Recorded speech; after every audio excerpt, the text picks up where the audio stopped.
humble and dutiful friends, it seems highly necessary that something should be done to enforce the liberty which we have derived from our ancestors. For no morn has ever dawned so favorably than ours did, and no day was ever more clouded than the present.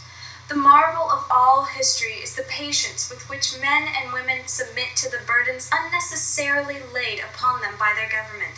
But we ought not look back unless it is to derive useful lessons from past errors and for the purpose of profiting by dear-bought experience. The inhabitants of America still have the full enjoyment of the blessings of a free government, a plain and self-evident truth. The assertion that all men are created equal was of no practical use in effecting our separation from Great Britain, and it was placed in the Declaration not for that, but for future use.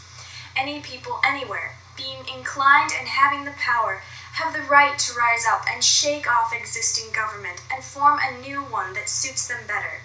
This is a most valuable, a most sacred right, a right which we hope and believe is to liberate the world, for liberty, when it begins to take roots, is a plant of rapid growth. The basis of our political system is the right of the people to exercise their constitutional power of amending it, or exercise their revolutionary right to overthrow it.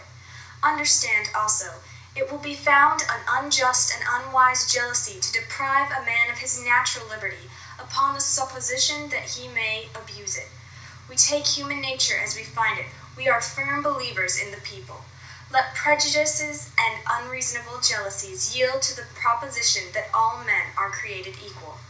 It may be laid down as a primary position that our fathers brought forth on this continent a new nation conceived in liberty, with the basis of our system a government of the people, by the people, for the people.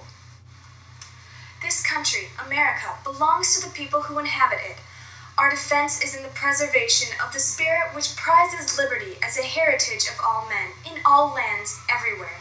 We must take the passions of men as nature has given them, and our principles as guides to maintain the Constitution, for it is the only safeguard of our liberties.